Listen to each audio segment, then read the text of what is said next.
Hey, what's up, everyone? Welcome to another episode of We Need to Talk. We are halfway through season 4, and I am so excited about my guest today. She is a social media consultant, a digital strategist, and my personal friend on Twitter, who I absolutely love following, Miss Brittani Warrick. Did I say your last name right? It's Warrick? Yes, it's Warwick, and it's also Warwick for Aunt Diana as well. But don't tell anybody. Oh, well, they're going to hear it on the podcast. Don't tell anyone But I'm sure you probably ask people probably ask, like, why are y'all's last names different? all the time. And for me, it's like Google is free, but also I'll tell you, they spelled it wrong on her first album, and she's just like, okay, that's it. Well, that's what happened with Oprah as well. Her name's Orpah. What? Yeah. Did I just Get drop a the bomb on you? liars?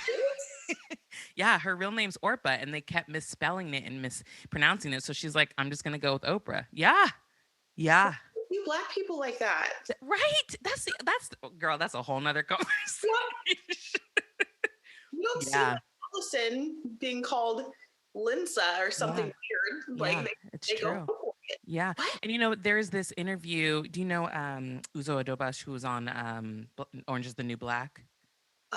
Yes, yes, yes, She yes. Yeah. played Crazy Eyes. Yeah. So she had a really great conversation that her mom was like, never forget to challenge people if they misspell your name, because if they can pronounce Tchaikovsky, if they can pronounce Chekhov, they can pronounce all these other names, they can pronounce Uzo Adoba. And I'm like, you know what? Yes, I actually heard that quote, and I'm like, yeah, exactly. Like it's sort of like a microaggression. Not even sort of. It is. it is. They still do it with Kamala Harris. Huh? They Ooh. always misspell her name. I know. On I know. purpose. Yes. Well, I that's good to know about Auntie Dion. So, but she just went with it. Yeah, yeah, yeah. what? She's very laid back. I love it. I can tell on her Twitter. Well, what also drew me to you is that I love that you're in the digital marketing space. And from my vantage point, you don't really see a lot of females, let alone black females, get into that game. So was there anything specific in your life that led you to kind of want this to be your occupation and be your passion? Because I can tell that you do have a passion for it. And I love that as you grow and become a business leader and become a business mogul, there are going to be younger black girls that can look to you and say, like, oh, I want to get into digital marketing. So what happened for you to know, like, this is what I want to do? Oh, that's such a good question. You remember MySpace, obviously. Of course. I'm dating myself and probably you as well, but remember like on MySpace when we would like be coding and like making our own pages and like really customizing the page to be like who we are and who we want to present out to the world. I really Hmm. love that. And I've always had an eye for like colors and how people feel, and I'm really like empathic in that way of like tuning into people's vibes. Um, and that just kind of went together for me. I went on tour with Aunt Dion, and I was just like, hey, can I do your social media? I kind of just asked her, and she at that point was just like, sure, whatever, because like she didn't care about social media. So it's one of Hmm. those things where it's like, yeah, if my niece wants to do this thing that I'm not doing, then whatever. Yeah. Um, but also, I went to school for psychology. So I am sort of tapped into this collective consciousness, energetic sort of like vibe. I'm really tapped into that, like sort of like spiritual space, where it's like I know that we're all one. Mm. We have the same sort of like vibrations and frequencies, and when we're putting stuff out into the world, you need to really be mindful of like that aspect of it. Like, Yeah.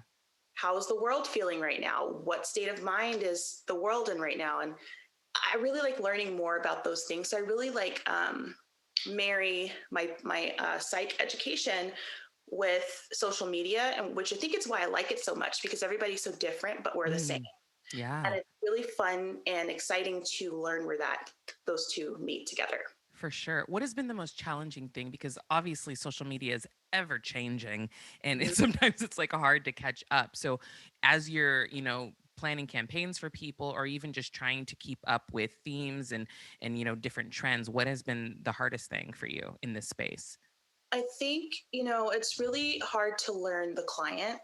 Mm. Everybody's so different. Yeah. And I'll have hospitality clients that are like, they want Beyonce numbers. And I'm like, you're not going to get Beyonce numbers. No one's going to get Beyonce numbers. But So, Beyonce.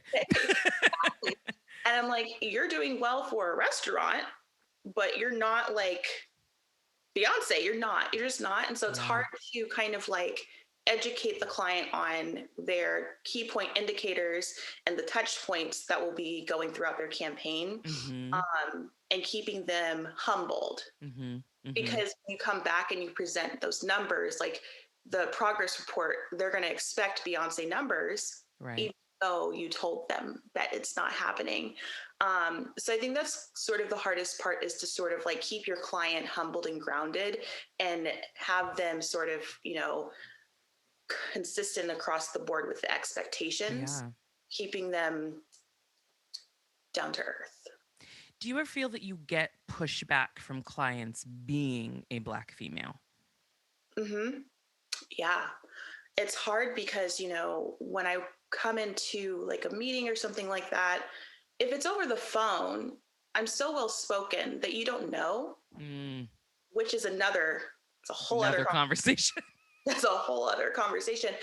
But then when we get on Zoom or we're in person, we have like a meeting or something like that, and they see me, the whole perspective sort of shifts, and I have to like prove myself every single time in that room, which at this point I don't care. So like I'll say whatever. I'm like on Dion, but like in my 30s. I don't care. And so I remember one time I had a client that sort of was like giving me pushback on the campaign that I was rolling out for two companies for them.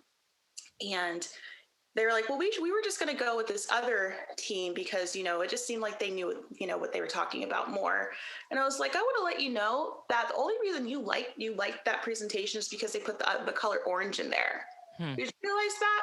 The color orange, that's it. That's all that grabbed you, because orange means X, Y, and Z. And I had to like rattle off all these things for them. I'm like, you do know that we offer the same services. They're just inflating their prices. Like, Mm. just say you have a diversity issue and go. Yeah, yeah. So, yeah. That's it's it it's interesting because I think people don't realize how many obstacles and hoops you have to jump through, just one being a woman, being Yeah. your business owner, being an entrepreneur. But when you do add race to it, it is an additional factor. And people think that we're crazy when we say things like that. Like I own a music agency. I book, bands and performers for weddings, corporate events, things like that. And it's the same thing, over email. They don't know what race you are. You get on the phone, you got to do the code switching thing to present yourself a certain way, which is an element that other people don't have to worry about. Yeah. Pretty much Black people are the ones that have to worry about it. I'm sure other races may have to, but it's really a thing for our community. But then when you get that Zoom meeting or that in person meeting, you feel that energy shift. It's Exactly. almost immediate. Like they're like, oh, It's immediate. And what sucks for me is I also have shared the last name Warwick. mm-hmm, So it's like, for me, it's like there is that sort of like shift in perspective, but then they're like, oh, are you related to Whitney Houston, Dionne Warwick, and all this stuff? And then they start treating me different. I'm like, oh, yeah, like that. yeah, I don't yeah, like that at all. So then I, yeah, I sort of go into these meetings not even, I don't talk about it. I was raised to just, everybody's the same. Like, who cares who your family is? I don't care what people do for a living. mm-hmm, I care about who you are on the inside. That's how I yeah, was raised. People aren't like that. yeah, So I have to like refrain from divulging certain facts about myself yeah. when I go into these meetings. Um, You're like, hire me because I'm qualified and I know what I'm doing. I've been doing this since I graduated high school. Yeah. Yeah. I'm 21 now. Like, Yeah. I'm at the top of my career right now, Mhm. you Mhm. know? Mhm. And before, I was at a point where I didn't want to like brag about, I'm not bragging, but like own it, be Yeah. confident. But I'm very proud of myself and where I've gotten, Mhm. and the experience that I have and the opportunities that I've been blessed with. Um, and I got there on my own, Yeah. you Yeah. know? I love that. And I want to shift gears here a little bit because one of the things that also drew me to you is that you're very, very passionate about speaking out about mental health. And Yes. having grown up around entertainment, how has the conversation surrounding mental health kind of shifted? Because I feel like specifically even within the Black community, it's almost like and I joke about this, but people are like, "Is it true?" It's like, you don't need Jesus. I mean, you don't need a therapist. You only need Jesus. You know what I mean? That's just it's like a black thing. And there's almost like this level of shame, like when you feel like you need to talk about things. So, from your vantage point, have you seen the conversation shift a little bit? Do you feel like people, like your family or even you yourself, feels more comfortable talking about it? And why have you decided to make it, a part of your brand and what you speak about? Um, I've always felt things very deeply as a person, um, ever since I can remember. Like my heart aches for people who are experiencing homelessness, and that's something that it's always been as a little girl. That's just how I am. And I always knew that something was different about me growing up. But I had young parents, and so it was kind of hard to like pinpoint. And I was one of four, which I'll get to in a second. And I just I just felt things very deeply. And growing up, it wasn't really something that we spoke about because my mother grew up in a very religious household. Mhm. My dad sort of grew up not speaking about stuff, right? So it wasn't really something that was like a common core conversation in our household. Now, fast forward to me just being sort of sad all the time in my like early 20s. I always tell people like depression it can come at any moment, right? But I think in your 20s, when you're sort of like realizing, oh, shoot, I'm an adult now. I have to do all this stuff. I'm in the real world. It really hits you. And a lot of people experience depression in their early 20s. And I was Mhm. one of them. Didn't help that my brother died in Mm. 2012 when I was in my early 20s. And so not only was I experiencing depression, I had, severe anxiety, and I was grieving. And I had to go to therapy for that. And it was one of those moments where it was like, there's no choice but to speak about it. My parents were very worried about me. I was in a very dark place. I had to move home and sort of like regroup, restore my faith. Like it was a bunch of like come to Jesus moments that I had. And from that point forward, mental health has been such a common conversation in my family because it's like, oh, we've seen it firsthand. I can tell anybody in my family, hey, I'm not having a good time. I'm not having a good month or a good week or whatever it is. I need to take some space. And then immediately they're just like, okay, let me know if you need me, blah, blah, blah. So I'm very outspoken about mental health because it's sort of like I'm healing my inner child. Mm. Um, it's not that I didn't have anybody there for me. They didn't know to be there for me because of, the way that they grew up. I had a very good upbringing, but I just feel like talking about it sort of breaks that stigma, piece by piece. And Yeah. um, we're, again, collective consciousness. We are all in this together. And one of the biggest, things for me and my family is, be there for one another. It doesn't matter what this person does for a living. It doesn't matter if you do this or whatever. It doesn't matter if you don't do anything at all. Love everybody. So you'll see me like on the timeline offering mental health. I paid for a bunch of Headspace subscriptions last week because I thought, oh my gosh, like we're in a pandemic. If I have it like that, let me help some people. Yeah. Yeah. Headspace is a great app. Yeah. I'm not sponsored by Headspace. Um, I have to tell people that all the time, but do sponsor me. Um, but yeah, I am very outspoken about mental health because I feel like it should be at a point where we're not considered outspoken anymore. It should just Mm. be a common conversation, and so I think everybody should be speaking about it. Yeah. Yeah. If they're comfortable. For sure. And I feel like though with performers, and I'm sure, having like like growing up around entertainment with your aunt and with Whitney, like there's this probably a fear, you know, to even explain like, "Hey, I'm not feeling great today," Yeah. or I'm in a bad space, because you feel like the pressure of the world is probably on you to make people money to please everybody else. If you have a bad day, then what's going to happen, and I'm sure you've heard those conversations growing up often. It's I have, and it's very, and I have friends in the industry as well. So Hmm. I get it from like the millennial perspective. Yeah. Every generation I've seen it, and it's just, it, it does seem that everything revolves around the talent, right? So when you're in Mhm. that setting, like everybody seems to be circling around the talent in the center, but the talent that's sitting in the center feels like they're circling around the crew and everybody that's helping, because it's like you can't let anybody down. Mhm. People are on the clock, people are Yeah. getting paid, people are doing their best work and showing up. And so you try to do your best to show up as well, which is like extremely hard when you're going through a deep, dark situation. And I think that speaks to not enough mental health care. You know what I'm saying? Like, Yeah. even if you can afford it, it's like, when do I have the time to do that? I know, like, Yeah. we get physicals pretty often just to make sure our body's okay, but our brain, it's a part of that. So I just feel like we need to have regular sessions, like whether you're going through a mental health crisis or not. I feel like it's good to go and check in with a therapist and talk about things, um, because unresolved grief, depression, anxiety always, always spirals into a co-occurring mental health issue. Um, so yeah, That's a valuable point. I didn't even think about until you said it now. It's like, yeah, we get a physical like once a year, maybe twice a year, but it's mhm, all for our bodies and not for our minds and exactly. for internal. That internal stuff can be a killer, like Yeah, legitimately a killer. And there's yeah, just not enough emphasis. I mean, again, this is another conversation about healthcare in this country because there's no emphasis on it. I mean, there's a whole bunch. I feel like every time I do one of these podcasts, I'm like, that's another conversation, because there's so many, so much subtext. But healthcare in this country is an issue.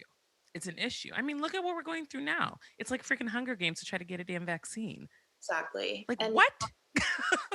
nephews, I have three beautiful nephews, all under the age of 5, and I worry about them Yeah. because, for me, it's like, and maybe for you too, but it's like, I think that children should have mental health care as well. Mm. You know, you Especially in the Black community. especially in the Black community. And I think another point to that is, I think, like, our generation, we're doing our best work to break generational curses. Yeah.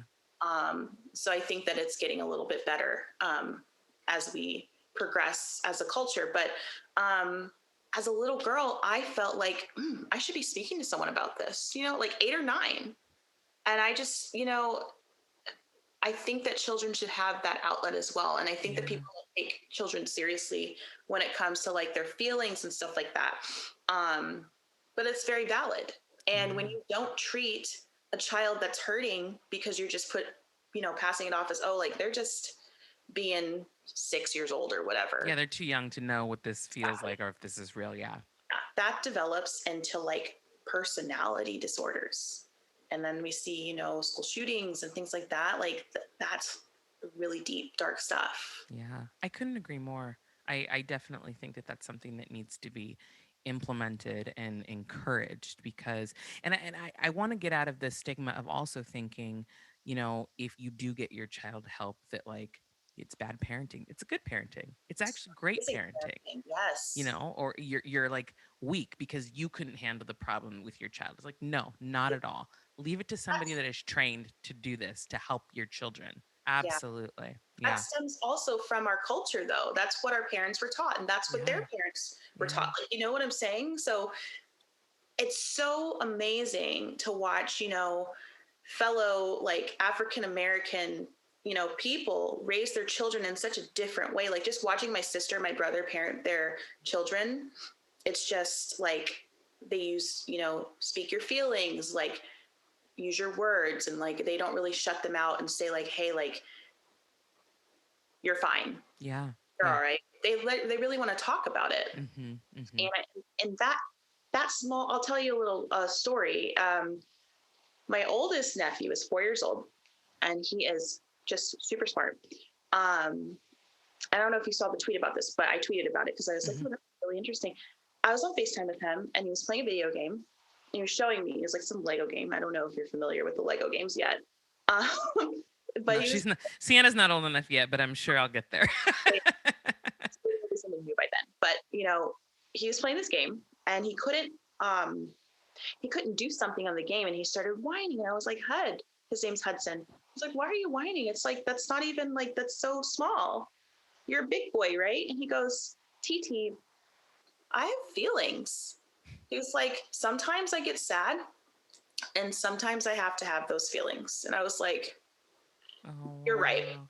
That's completely, my sister was like, she couldn't even say anything. She was like, yeah, well, like he's not wrong. Like, you I know, love that. I and love that. that's a testament to good, solid conversational parenting. You know what I'm Mhm. saying? Like Mhm. having your child feel free enough to say I feel sad or say I have feelings like this.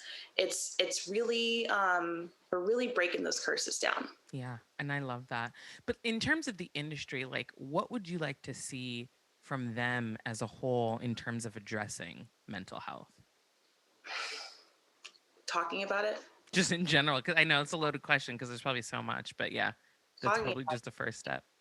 um it's really hard because like when a celebrity or public figure speaks out about mental health, it's a whole conversation in a magazine or a blog. Like it's like, oh my gosh, so and so just spoke out on anxiety. And I'm like, anxiety is such a common occurring mental health issue. Mhm. This is not something that should make the front page of Vanity Fair because Dakota Fanning decided she wanted to talk about panic attacks. And it's perfectly valid to want to speak out about it. But what I'm Mhm. saying is it shouldn't be such like a shock and awe moment at It's this blown point. out of proportion and that probably makes the person feel even Yeah. worse. It Yeah. shouldn't be like Like they're an anomaly almost, like it's not normal. exactly. It's one of those things where it's like this is like look at the stats. This is so common, you Yeah. know? Yeah. Why aren't we in a place where there's just like mental health segments on shows where we talk about it for a second, we talk about the stats, we go down the line with like good treatment, things like that. Why don't we do the same thing that we do in the news with pop culture? They have different segments and stuff like that. It needs to be a common conversation. Yeah, yeah. I hope that we can get to that point in the industry because there's no way that the demands of artists, producers, performers in general that they can't suffer, that they're not all suffering from some form of mental health. Yeah. Be it anxiety, be it panic attacks, be it stage fright, be it anything, and you can't expect what some of these, companies and studios and labels expect from humans. Because the funny thing about it also is that all those people that are expecting from those artists, they wouldn't be able to do it themselves, Exactly. you Exactly. know? That's another thing where it's like, that's a totally, again, another conversation. Yeah. People critique others' artwork all the time. And I'm like, oh, can you do it though? Yeah. Show me how you can do it just a little bit better. And then I'll listen to you. Like people critique music all the time, Hmm. um, vocalists all the time, any kind of art form. And I'm like, can you do that though? Because that's Yeah. kind of hard what they're doing. Yeah. And Yeah. also it's really hard to put yourself out there at all for fear of people like you. It's vulnerable. So vulnerable. It's so vulnerable. Yeah. But you were saying something about um, oh, I was going to say imposter syndrome is also a thing. Mm. Where it's Hmm. like, yeah, you have this huge platform and you're trying to put out your art and things like that, but you also feel like, oh, can I reproduce this again? Can I do this again? If you have one huge like peak at your career, it's like people are going to expect that level Always. Yeah. always or higher, and you sort of have that, and that in turn makes anxiety come forth, and For sure. it's all cyclical, Yep. Yep. all cyclical. Yeah, and I think that there just needs to be space and time for everybody, and it shouldn't be a big deal when they need it. We're all human, we all have feelings, we all have our stressors and everything, and I think that artists need to be treated like humans more often. Yes.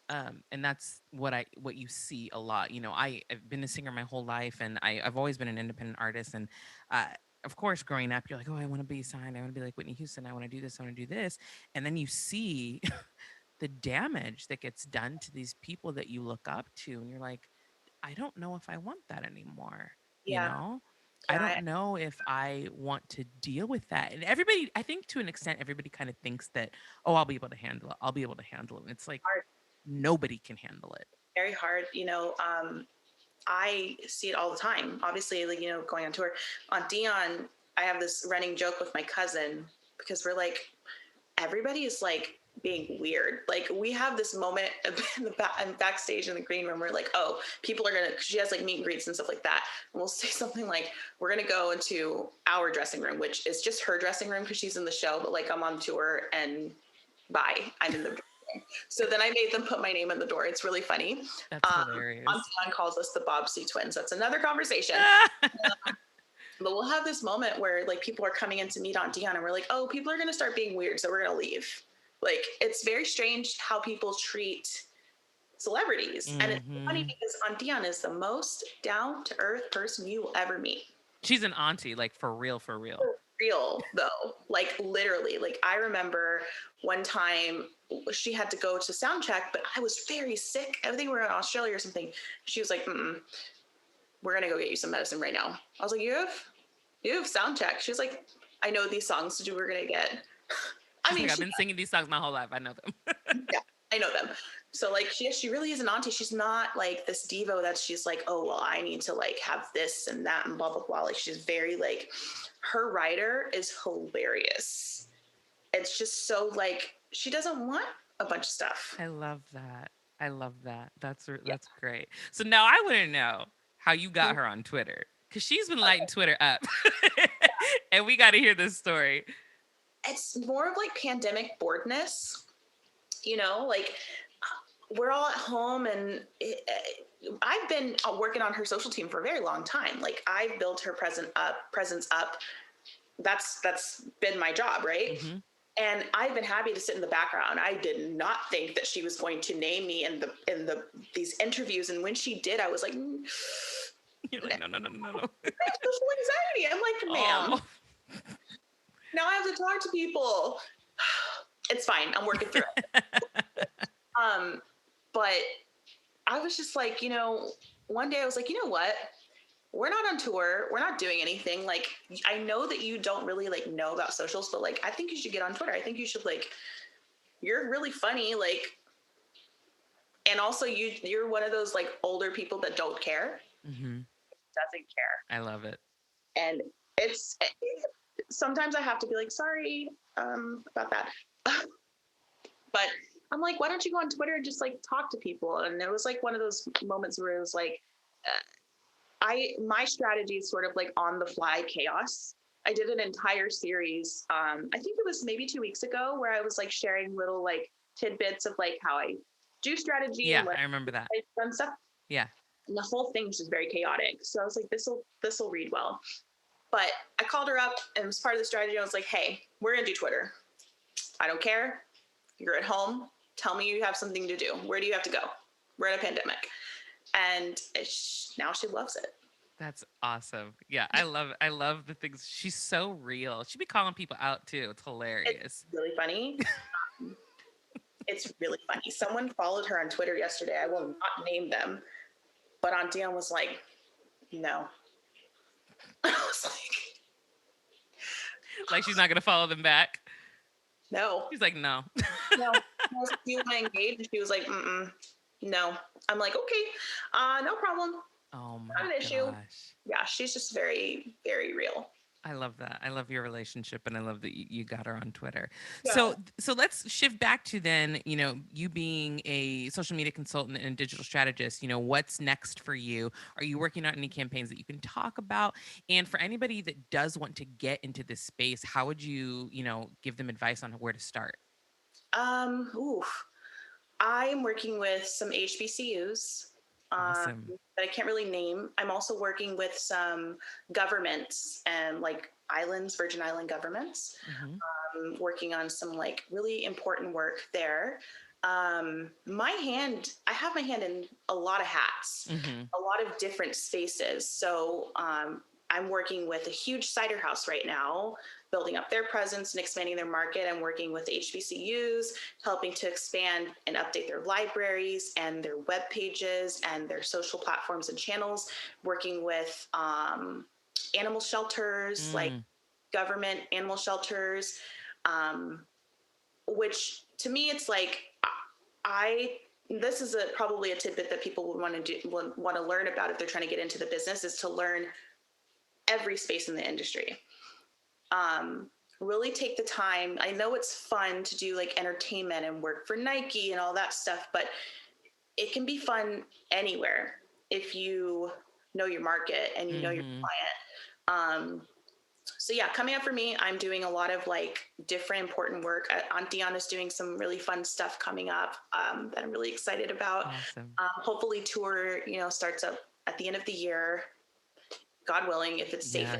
Yes. If everybody gets a freaking vaccine, hopefully. Exactly. Yes, yes. Yeah. And so I have some fun stuff coming up for her there. And I think if you want to get into the industry, I think you shouldn't be afraid to start at the ground level. Mm, I think when people go into socials in the social world, they think, oh, well, I have my own social media.